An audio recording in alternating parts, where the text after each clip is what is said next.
살면서 더 이상 미룰 수 없는 순간이 있습니다.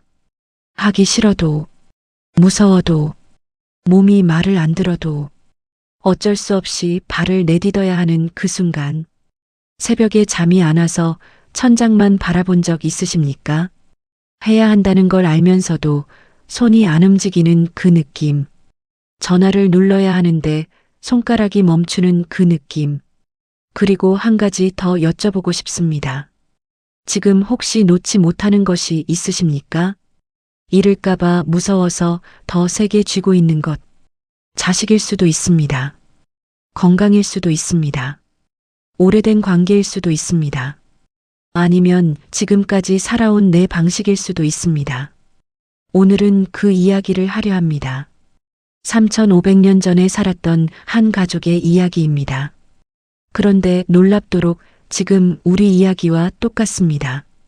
두려움이 있는데 가야 했고, 놓기 싫은데 놓아야 했고, 예상했던 것과 전혀 다른 결말을 만났습니다. 창세기 43장입니다. 함께 보시겠습니다. 창세기 43장 1절에서 5절 말씀입니다. 그 땅에 기근이 심하고 그들이 애굽에서 가져온 곡식을 다 먹음에 그 아버지가 그들에게 이르되 다시 가서 우리를 위하여 양식을 조금 사오라.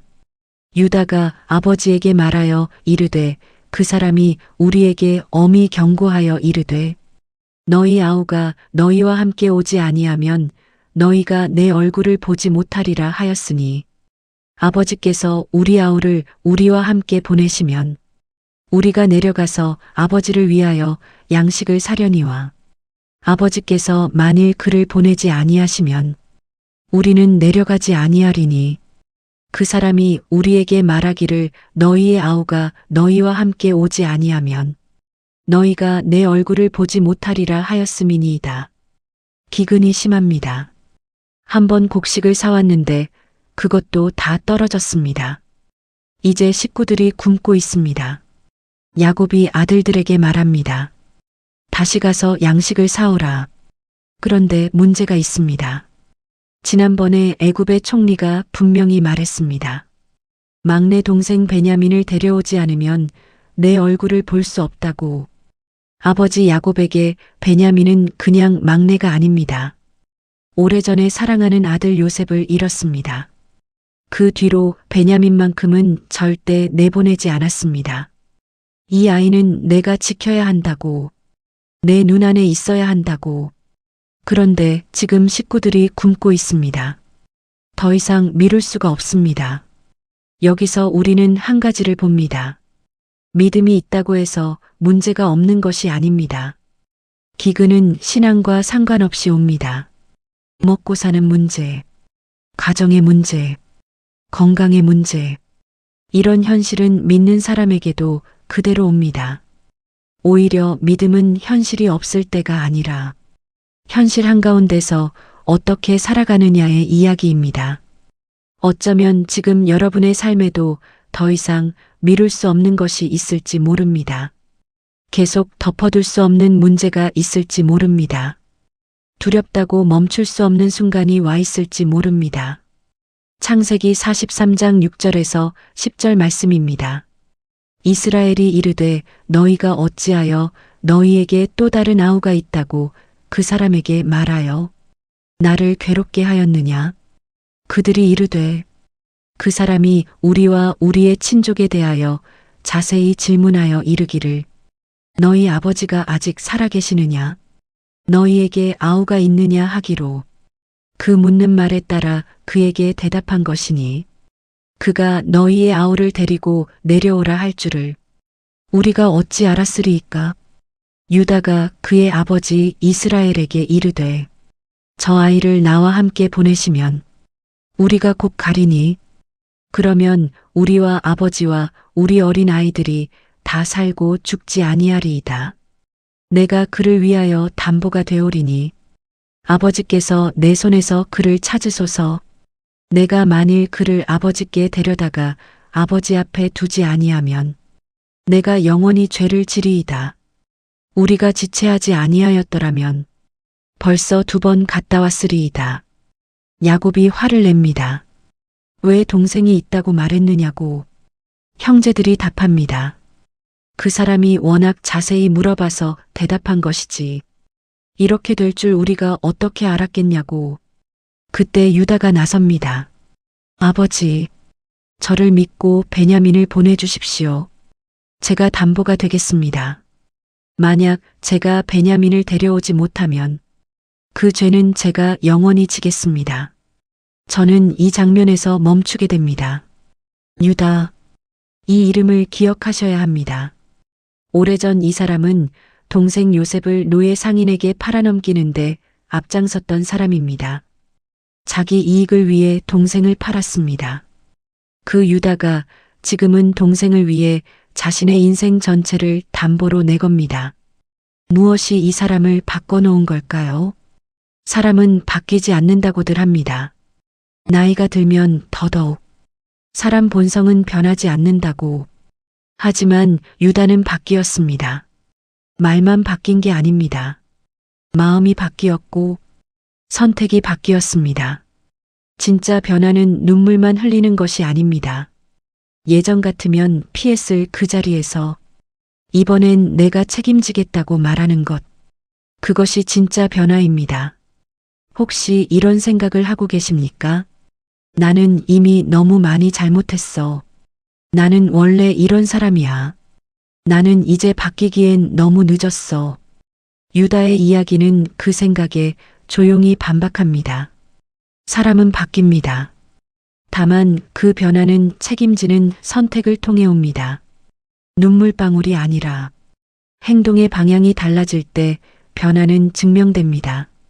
창세기 43장 11절에서 14절 말씀입니다. 그들의 아버지 이스라엘이 그들에게 이르되 그러할진대 이렇게 하라. 너희는 이 땅의 아름다운 소산을 그릇에 담아가지고 내려가서 그 사람에게 예물로 드릴지니 곧 유향 조금과 꿀 조금과 향품과 몰약과 유향나무 열매와 감복숭아이니라. 너희 손에 갑절의 돈을 가지고 너희 자루 아기에 도로 넣어져 있던 그 돈을 다시 가지고 가라. 혹 잘못이 있었을까 두렵도다.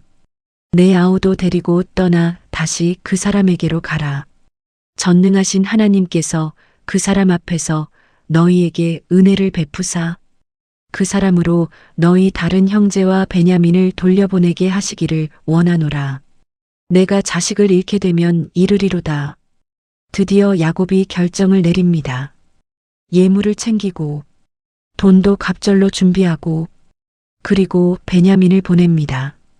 떠나보내면서 야곱이 말합니다. 전능하신 하나님께서 은혜를 베푸시기를 원하노라. 내가 자식을 잃게 되면 이르리로다. 이 말이 참 복잡하게 들립니다. 체념처럼 들리기도 합니다. 포기처럼 들리기도 합니다. 그런데 저는 이 말 안에서 아주 중요한 순간을 봅니다. 붙잡고 있던 손을 놓는 순간입니다. 야곱은 오랫동안 베냐민을 꼭 쥐고 있었습니다. 요셉을 잃은 뒤로 이 아이만큼은 내가 지켜야 한다고. 그런데 지금 그 손을 놓습니다. 내가 잃게 되면 이르리로다. 이건 포기가 아닙니다. 내 손보다 더 큰 손에 맡기는 것입니다. 우리 삶에도 이런 것들이 있습니다. 자식, 건강, 재정, 관계, 오랫동안 지켜온 체면, 놓기 싫어서 꽉 쥐고 있는 것들. 그런데 생각해 보십시오. 그것을 꽉 쥐고 있는 동안 우리는 얼마나 지쳐 있는지, 내가 다 지켜야 한다는 무게, 내가 없으면 안 된다는 압박, 그 긴장이 우리를 얼마나 힘들게 하는지. 때로 진짜 용기는 더 세게 쥐는 것이 아니라 놓는 것입니다. 맡기는 것입니다. 내가 잃게 되면 이르리로다. 이 짧은 고백 안에 야곱의 긴 싸움이 담겨 있습니다. 그리고 이것이 얼마나 큰 믿음인지 직접 그 자리에 서보지 않으면 알 수 없습니다. 창세기 43장 15절에서 24절 말씀입니다. 그 형제들이 예물을 마련하고 갑절의 돈을 자기들의 손에 가지고 베냐민을 데리고 애굽에 내려가서 요셉 앞에 서니라. 요셉은 베냐민이 그들과 함께 있음을 보고 자기의 청지기에게 이르되 이 사람들을 집으로 인도해 드리고 짐승을 잡고 준비하라. 이 사람들이 정오에 나와 함께 먹을 것이니라. 청지기가 요셉의 명대로 하여 그 사람들을 요셉의 집으로 인도하니 그 사람들이 요셉의 집으로 인도됨에 두려워하여 이르되 전번에 우리 자루에 들어있던 돈의 일로 우리가 끌려드는도다. 이는 우리를 억류하고 달려들어 우리를 잡아 노예로 삼고 우리의 나귀를 빼앗으려 함이로다 하고 그들이 요셉의 집 청지기에게 가까이 나아가 그 집 문 앞에서 그에게 말하여 이르되 내 주여 우리가 전번에 내려와서 양식을 사가지고 여관에 이르러 자루를 풀어본즉 각 사람의 돈이 전액 그대로 자루 아기에 있기로 우리가 도로 가져왔고 양식 살 다른 돈도 우리가 가지고 내려왔나이다. 우리의 돈을 우리 자루에 넣은 자는 누구인지 우리가 알지 못하나이다. 그가 이르되 너희는 안심하라. 두려워하지 말라. 너희 하나님 너희 아버지의 하나님이 재물을 너희 자루에 넣어 너희에게 주신 것이니라. 너희 돈은 내가 이미 받았느니라. 하고 시므온을 그들에게로 이끌어내고 그들을 요셉의 집으로 인도하고 물을 주어 발을 씻게 하며 그들의 나귀에게 먹이를 주더라. 형제들이 드디어 애굽에 도착합니다. 베냐민도 함께입니다. 그런데 이상한 일이 생깁니다. 요셉의 청지기가 그들을 요셉의 집으로 안내합니다. 형제들이 오히려 더 겁을 먹습니다.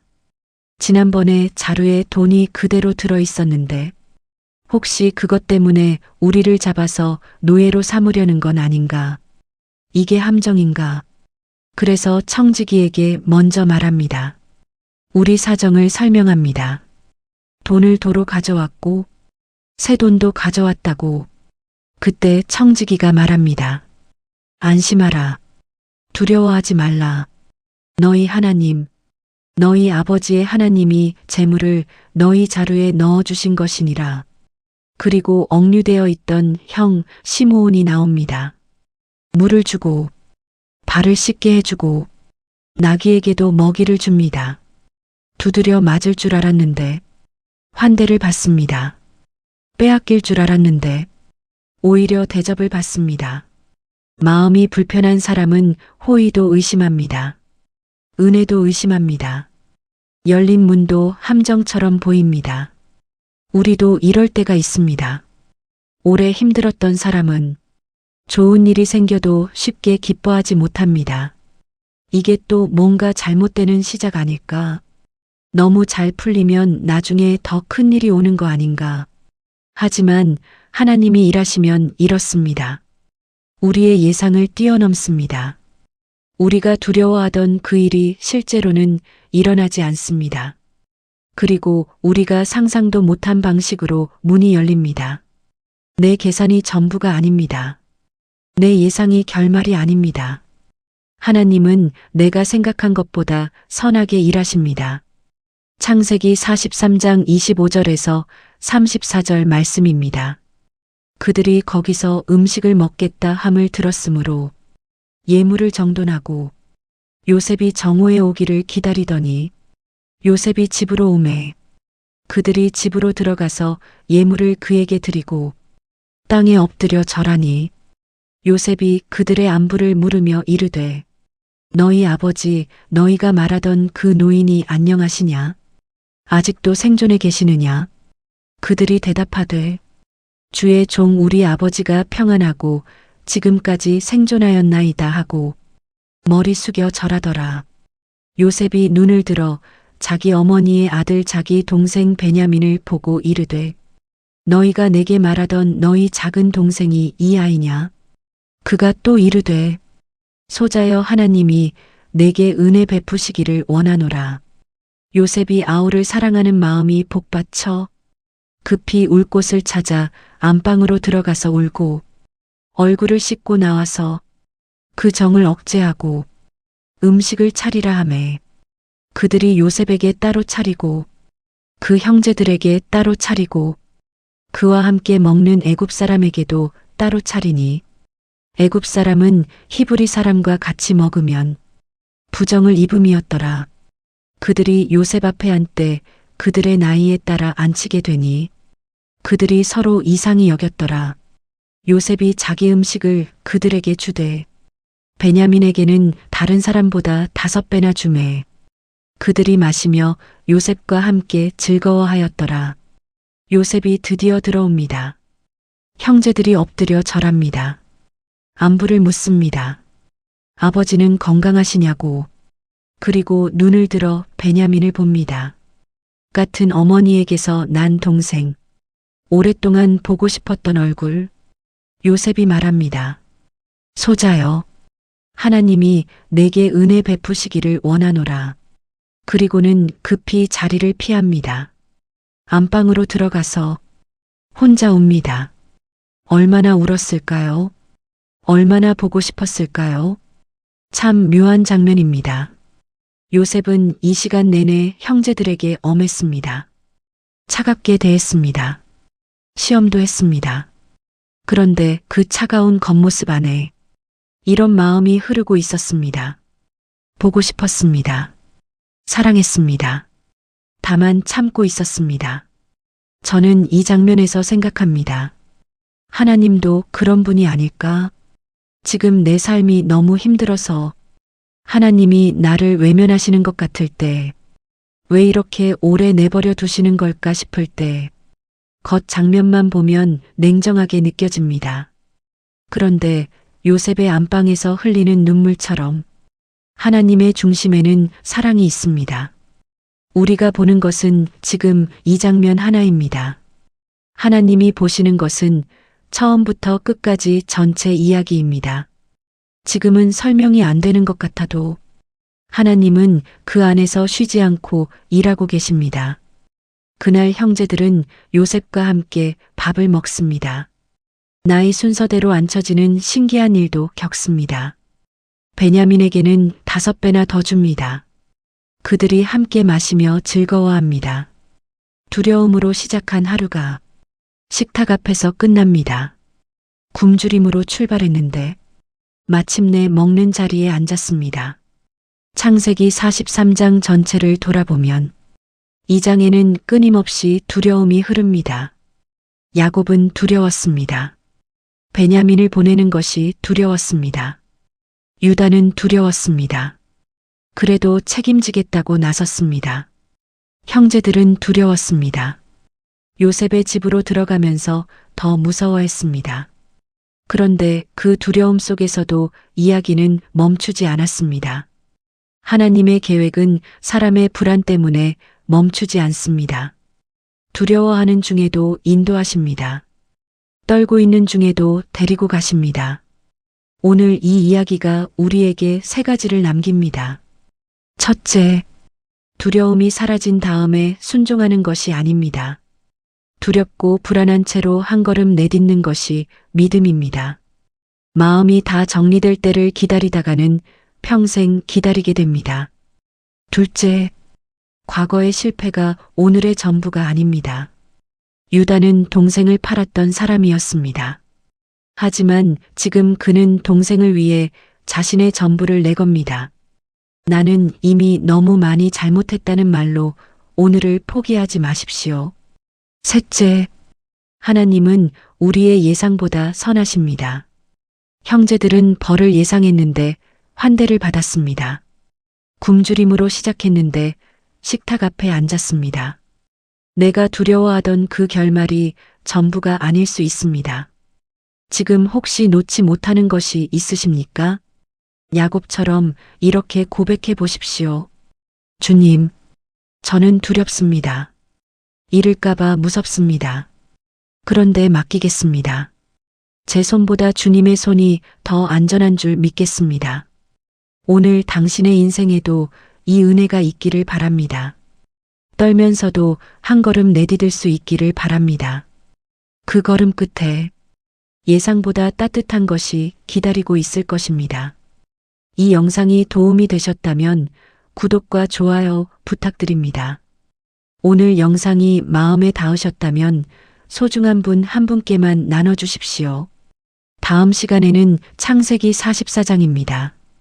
유다가 자신의 전부를 걸고 동생을 지키려 하는 이 시리즈에서 가장 가슴 뜨거운 장면이 기다리고 있습니다. 시청해 주셔서 감사합니다.